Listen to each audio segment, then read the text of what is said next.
रमन महर्षि जी से बातचीत। प्रश्न, क्या ज्ञानी के लिए एकांत आवश्यक है?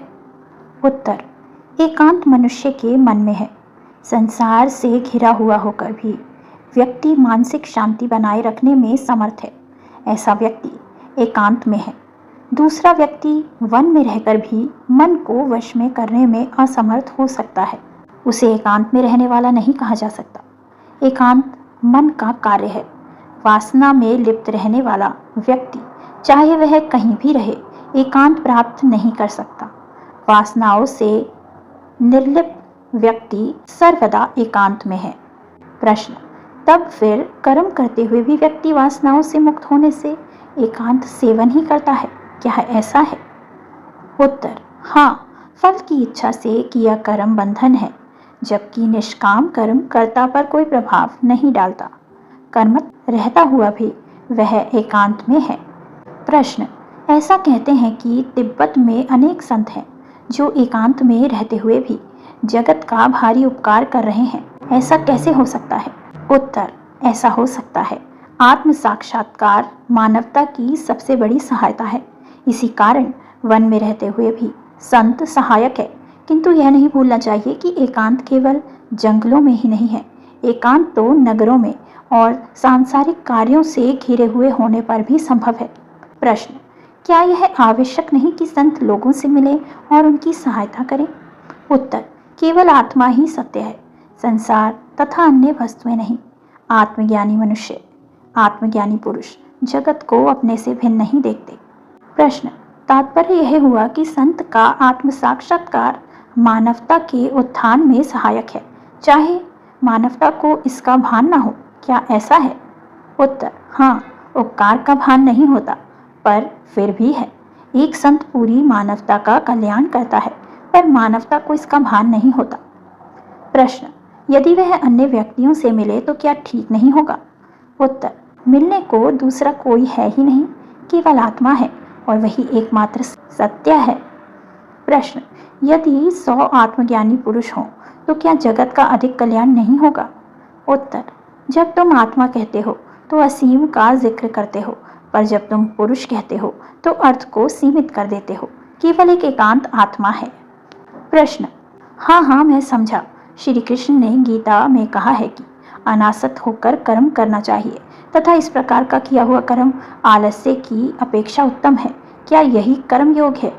उत्तर, जो कहा गया है वह श्रोताओं के स्वभाव के अनुकूल कहा गया है। प्रश्न, महर्षि का संसार की माया के सिद्धांत के बारे में क्या मत है? उत्तर, माया क्या है? वह केवल सत्य ही है। प्रश्न, क्या माया भ्रम नहीं है? उत्तर, माया सत्य के ऐश्वर्य को प्रकट करता है, अतः माया भी केवल सत्य ही है। प्रश्न, कुछ लोगों का मत है कि श्री शंकराचार्य केवल विद्वान थे, आत्मज्ञानी नहीं, क्या ऐसा ही है? उत्तर, शंकराचार्य के संबंध में क्यों चिंता करते हो?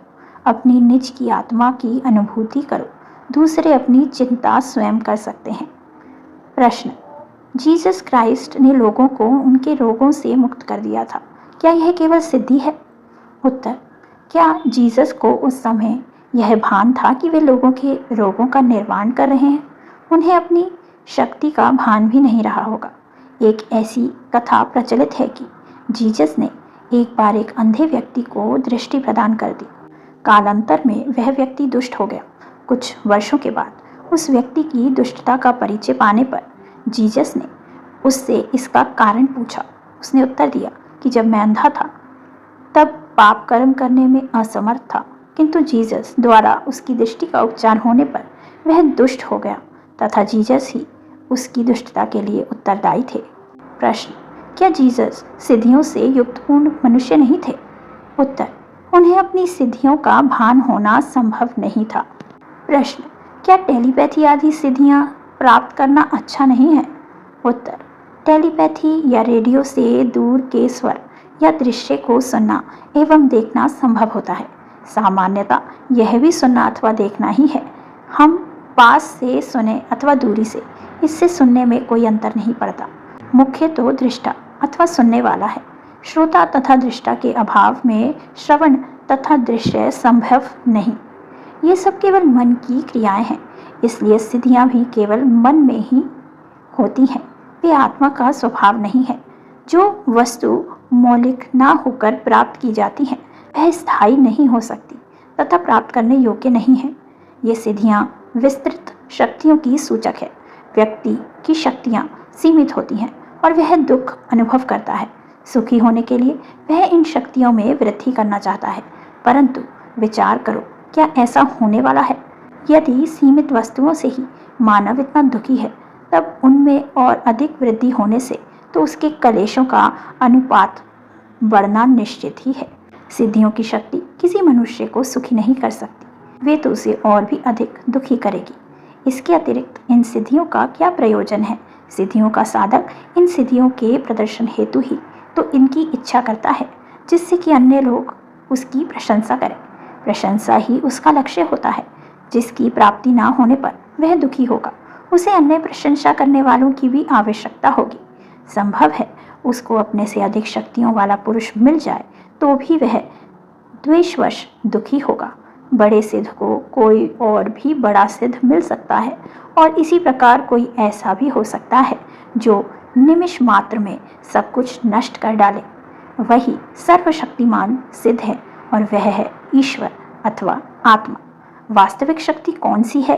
क्या वह ऐश्वर्य बढ़ाने के लिए है अथवा शांति के लिए? जिससे शांति की उपलब्धि हो, वही सर्वोत्तम सिद्धि है।